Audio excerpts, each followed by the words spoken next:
What's going on, everybody? McFarland here. Mike McFarland, the Lake Fork Fishing Guide, owner of McFarland Fishing. Going to give you a public rundown for June 28th. It's Tuesday, June 28th, 2022. Fishing's been pretty good, guys. It's still a little hit and miss in the offshore. There's more and more fish coming out on a daily basis to the deep water. When I say deep water, I'm talking 16 to 28 feet. Mostly long points, humps, roads, structures, deep shell beds, things like that.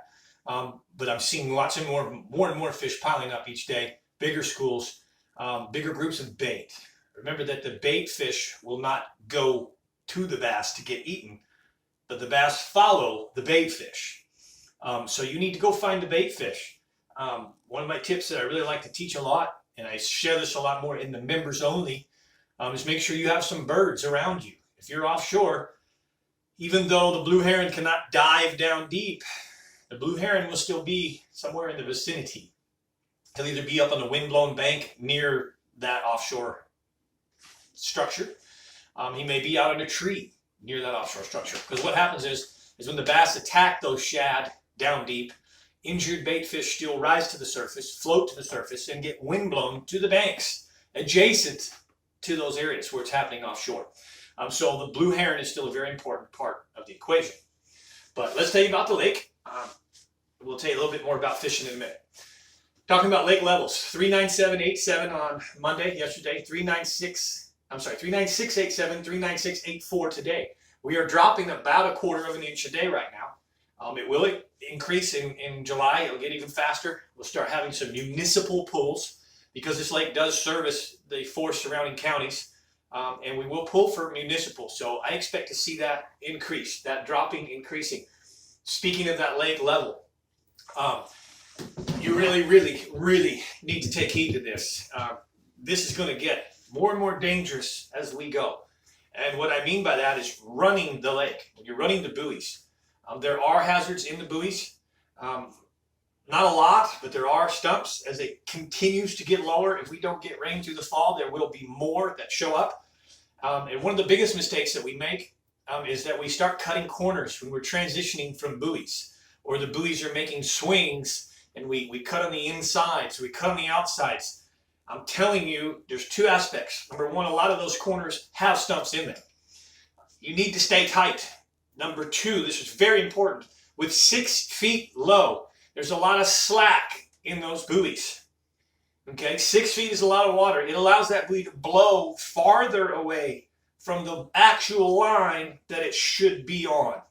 So with that being said, I highly recommend that you get one of the Lake Fork trails, whether it be Lance Vick's Lake Fork trails, which is awesome, or the best, Lake Fork Super Trails.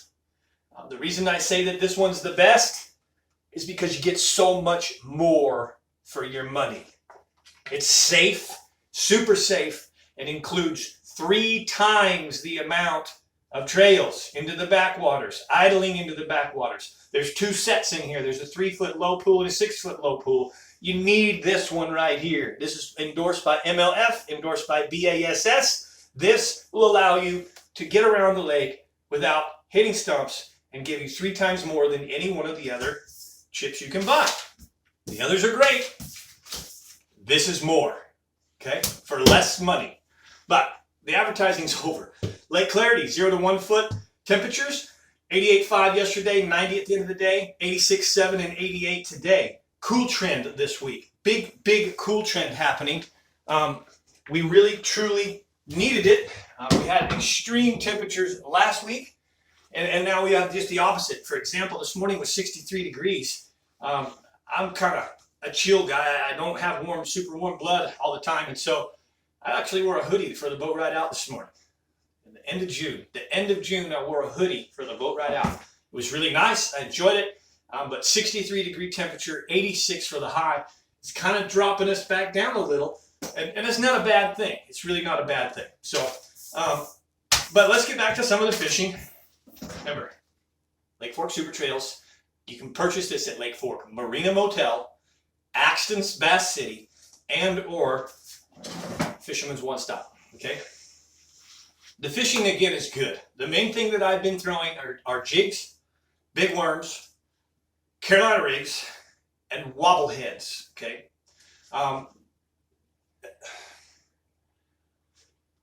Some of the things that I will tell you right now, without driving you to the members only channel, is you need to fish slow still. You need to be around bait. I was around some bait the other day in deep water. I had the boat 16 feet of water, and as the bait came through, it blacked out the sonar.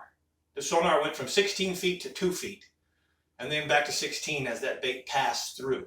Thick, lots amount of bait. The more bait you can be around, the better.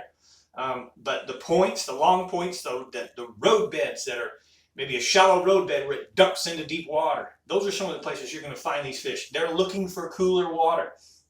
There's a lot of times when these bass come out of post spawn, they've got the sores all over them.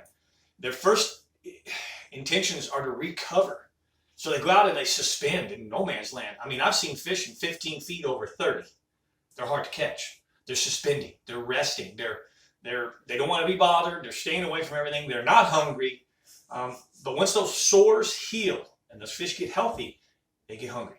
And that's about what's really starting to happen. So you also want to look for deeper, steeper walls. So maybe you've got like a hump.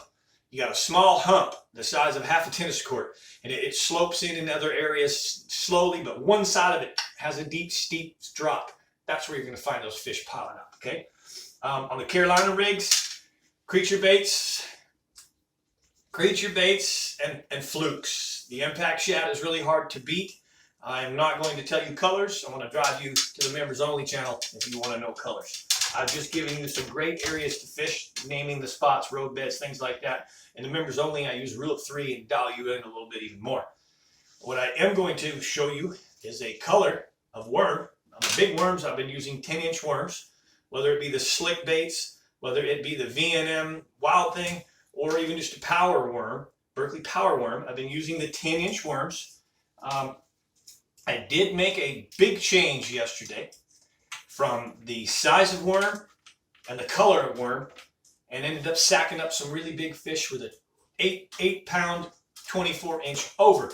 I had a really good day yesterday. If you want to know what that is, you really do need to subscribe, because I'm fixing to tell everybody about that change that I made yesterday. But I will show you the main worm that I've been catching them on is Blue Flex in the V&M Wild Thing. The 8.5-inch or the 10.5-inch, both Texas rigged and or on a wobble head. And that brings me to the third bait that I will share with you, but it's a wobble head. It's a sand tone wobble head. It's got a lot of action, a lot of undulation. Pick yourself a creature bait on it, any kind of brush hog. Berkeley makes a lot of different types of creature baits, but you want a small crawfish creature bait on it.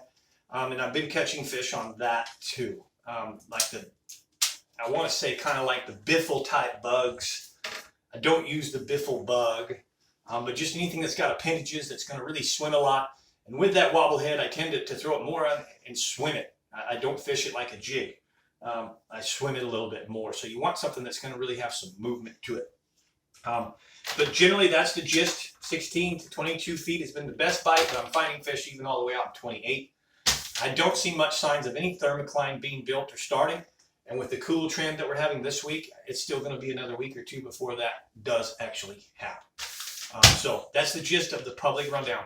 Listen, I really appreciate all of the subscribers. There's a lot of you in the public channel, a whole lot of you, and I'm very grateful for that. Hit the thumbs up if you enjoy these. Comment below. If you have anything you want me to talk about, a lesson. I'm almost really slowing down where I don't have 6 days a week bookings anymore. I would like to solicit you if you want to go fishing with me. You want to learn some of the offshore stuff, how to find them, what to throw on them, how to catch them. I do have some open dates in July. Not a lot, but I do have some open dates. And I will be cutting back. By the time August gets here, I kind of go on a break. I take most of August off. At that point, I'm going to start. I will continue doing these rundowns for you. I will keep up on the lake information. But I absolutely intend on adding more lessons. That could be something about just taking care of your gear, lining, spooling your reels, blah, blah, blah, whatever, tying some knots. So if you have any requests for some lessons, something you want to learn about, comment that below. That way I can keep a list, and in the future, near future, I can try and accommodate you in those questions. Thanks a lot. Again, thanks for your regular subscription. I want to invite you, though, to the members only. I'm about ready to show the members only a few things that I didn't show you guys. A color that I changed to and a special worm that I changed to that's catching them. If you want to know what that is, subscribe. It's $4.99 a month. Man, you lose more jigs, hooks, and lures and weights on Lake Fork in a day fishing than $4.99 for an entire month's worth of information. So give it a try. Go over and subscribe to my members only. Use your laptop or desktop. It's going to go the easiest. Just hit the join button, follow the procedures. If you do it from your iPhone, you're going to really struggle. But $4.99 a month for great information about the world-class Lake Fork. All right? I appreciate you. I'm Mike McFarland, the Lake Fork Fishing Guide, giving you a rundown